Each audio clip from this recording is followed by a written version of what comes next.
මේ පාන්දර භාවනා කරන වෙලාවේදී ඇහෙනවා පින්තුනි රැය පහන් කරගන්න යන කාලෙදී අනන්ත අප්‍රමාණ දුක් වේදනා විඳින සත්තුන්ගේ හඬ ඒක මහා ලතෝනියක් විදිහට ඇහෙන්න පින්තුනි. ඒලා මට මතක් වුණේ මේ සතර අපායක් මැද මම විතරක් භාවනා කරනවානේ කියලා. ඉතින් අපේ ස්වාමීන් වහන්සේලාත් වටේ පිටේ උන්වහන්සේලාත් මග වඩාගෙන යනවා. මට ඇහෙනවා මේ සත්තුන්ගේ මහා ලතෝනි අස්සෙන් ඒ සත්තු කියනවා අපේ හාමුදුරනේ අපිට වැරදුනා. ඔබ වහන්සේ කොහොම හරි මේක කරගන්න කියලා කෑ ගහනවා. මගේ පස්සේ දැන් ගැරන්ඩියේ කෙලෝගෙන එනවා. මට කර කියා ගන්න දෙයක් නැහැ. මට දැන් මැරෙන්න විතරයි නියමිත. තව ටිකකින් මම මැරෙනවා. අපේ හාමුදුරනේ ඔබ වහන්සේ වගේම ස්වාමින් වහන්සේලා මටත් මම පෙර අත්බැව්වල මිනිසෙක් වෙලා ඉඳලා අනිත් මිනිසුන්ට ලොකුකම් පපා පුම්බ ඉන්න කාලේ උන්වහන්සේලා මට කිව්වා ඔය වැඩේ කරන එක තේරුමක් නැහැ.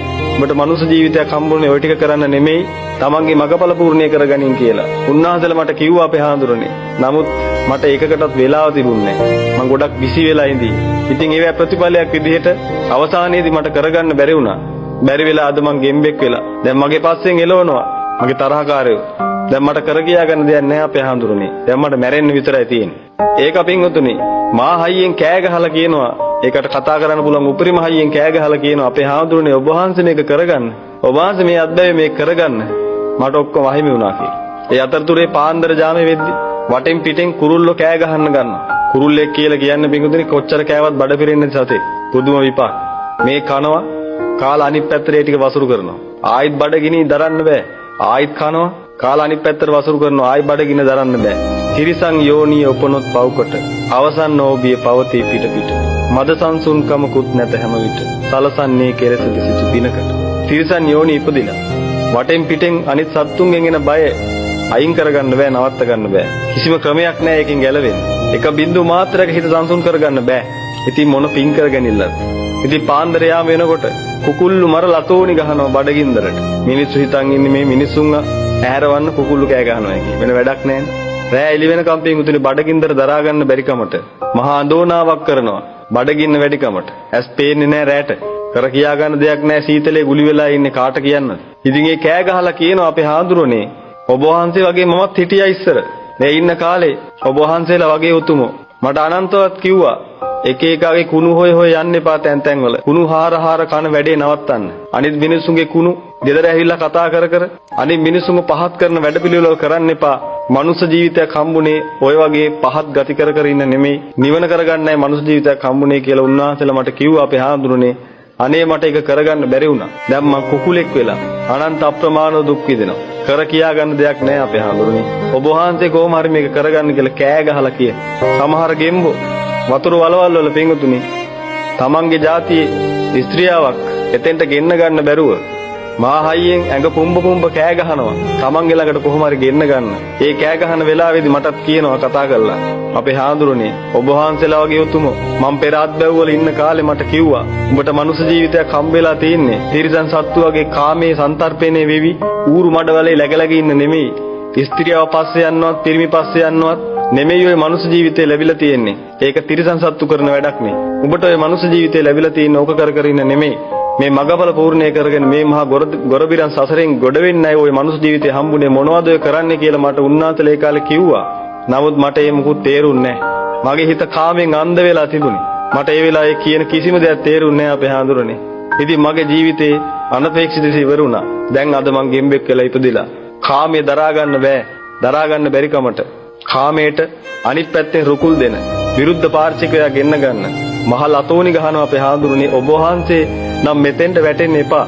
ඔබ වහන්සේ කොහොම හරි මේක කරගන්න අපේ හාමුදුරනේ කියලා කෑ ගහලා කියනවා. ඒ අතරතුරේ පිංගුතුනි මහා හයියෙන් කෑ ගහන තව සත්තු ඕන තරම් ඉන්නවා. සමහර අය කෑ ගහන්නේ අපිට ඇහෙන්නවත් නැහැ. මහා හයියෙන් කෑ ගහනවා ඇහෙන්නේ නැහැ. සමහර අය කෑ ගහන එකක් විතරයි ඇහෙන්නේ. ඒ අතරතුරේ මහා හයියෙන් උඩුගුරන බල්ලන්ගේ හඬ ඇහෙනවා. මහරෑ පිංගුතුනි මේ ඇහෙන ඔක්කොම ඔබගේ ඇස් පන අපිට එලි දැක්වෙන මහා සතර අපායක ලක්ෂණ. ඔය තිරිසන් යෝනි දේව දූතයෝ. ඒ දේව දූතයෝ ඔබට හැමදාම කියනවා මට වැරදුනා මටත් වැරදුනා. ඔබ පාරේ ඇවිදිනකොට ලේන්නු ගහ උඩ ඉඳන් කියනවා මට වැරදුනා හොඳටම වැරදුනා. උදේ ඉඳන් කනවා කොච්චර කෑවත් බඩ පිරෙන්නේ නැහැ. මහා පුදුම බයකින් මං ඉන්නේ. ඔබ දැකලා තියෙනව නේද ඒ සත්තුන්ගේ හැටි? ඇඟ කොයි වෙලාවෙත් ගැස්සෙනවා. අනන්ත අප්‍රමාණ බයකින් ඉන්නේ. පින්වතුනි කර්ම විපාකෙට හිම වෙලා තියෙන්නේ. ඒකලගේ හඬ කන් මහා පුදුම විදිහට ඇහෙනවා. ඉතින් සමහර channel වල ඒවා හරි විශේෂ දේවල් කියලා එහෙම දාලා තියෙනවා. පොඩි සද්දයකට පිටුතුනි ගැස්සිලා බය වෙනවා. පුදුම බයකින් ජීවත් වෙන්නේ. ගස්වල ඉඳගෙන ඔබ ඇවිදිනකොට කියනවා තිරිසන් යෝනියින් ආපු දේව දූතයෝ මිනිස්සුયો මට වැරදුනා. මම මේ ගහක් උඩින් ඉඳන් කෑ ගහන ඔබට ඇහෙන්නේ නැද්ද මං කියන එක? මොනවද ඔය කරන්නේ? උඹ ඔය කරන ටිකම තමයි මමත් කළේ. මට වැරදිලා දැන් මං ගහක් උඩින් ඉඳගෙන මේ කෑ ගහන්නේ කියලා මට කෑ ගහා කියනවා. ඔබත් මේව අත්දැකලා බලන්න. පාරේ යනකොට බල්ල ඔබට කියන්නේ නැද්ද? මට වැරදිලා තියෙන්නේ මේ කියලා. බුරා ගොරෝ කියනව නේද පින්වතුනි? ඔබ ගොරෝන එක නවත්තන්න කියලා. මොකද්ද මේ බල්ල කියන්නේ? ඔබතුමා වගේම තමයි ඔබතුමිය වගේම තමයි මමත්. අනන්ත සසරේ ඉන්න තාක්කල් යන්තම් මනුෂ්‍ය ජීවිත හම්බුණා හැම්මේ. ඒ හම්බ වෙච්ච මනුෂ්‍ය ජීවිතවල කරේ අනිත් මිනිසුන්ට ගොරෝපු එක, අනිත් මිනිසුන්ට විරිත්තපු එක, අනිත් මිනිසුන්ගේ ඇඟට කඩාපාත් වෙච්ච එක, අනිත් මිනිසුන්ව පහත් කරලා දාපු එක. ඕවා තමයි මං ඉන්න තාක්කල්ම කරේ. මා මුදුන් කරන්න, මානෙන් මත් වෙන්න. මම ලොක්කා උඹලා ඔක්කොම පහත් යයි කිය. මානෙන් මත් වෙන දේවල් තමයි මං ඉන්න තාක්කල් කළේ. ඉතින් ඒ කාලේ ඉඳපු උතුමන් වහන්සේලා මට කිව්වා මානෙන මක්කටෝ අදිමානෙන කුක්කුරෝ කියලා. මානෙන් මත් වෙන කාලා බල්ලෝ වෙලා උපදිනවා. අදිමානෙන් මත් වෙන කාලා වඳුරු වෙලා උපදිනවා ආදි වශයෙන්. මට ඒ කාලේ උතුමන් වහන්සේලා එහෙම කිව්වා. නමුත් මම එකක්වත් ඇහුවේ නැහැ. මම මට ඕනේව තමයි කිව්වේ උන්වහන්සේලා මොනවද දන්නේ මට වඩා කියලා හිතාගෙන. මං කැමති දේවල් කර ඉඳලා අන්තිමට කුලඟට ගහගෙන යන පරණලාපතක් වගේ මැරිලා කර්ම ප්‍රවාහයට අහු වෙලා අද බල්ලෙක් කියලා ඉපදිලා ඉන්නවා. ආන් ඒ බල්ලෝ තමයි පිටුතුනේ ඔබ ඔය පාරේ යනකොට ඔබට ඔරෝ කියන්නේ. ඔරවන්න එපා මිනිස්සුયો කියලා. ඒ පාරේ ඉන්න බල්ලෝ ඔබට කියනවා බුරා. මෝඩ මිනිස්සුયો බුරන්න එපා. මම වගේ බුරන්න එපා. පේනවද මට වෙලා තියෙන දේ? ඔබ පාරේ යනකොට දැකලව නැද්ද පිටුතුනේ මේව? කුණු ගැහිලා පණුව හැලි කර කියා ගන්න දෙයක් නැහැ. කැම ටිකක් හොයාගන්න කියලා ගෙදරකට යනකොට පොළු පාරක් ගහනවා කකුල් දෙක කඩලා යන්නේ. කැම ටිකක් හොයාගන්න කියලා ගෙදරකට ගියාම උණු වතුර වක් කරන ඔළුව ඉඳලා මුළු ඇඟේම හැම ගැලවිලා යන්න.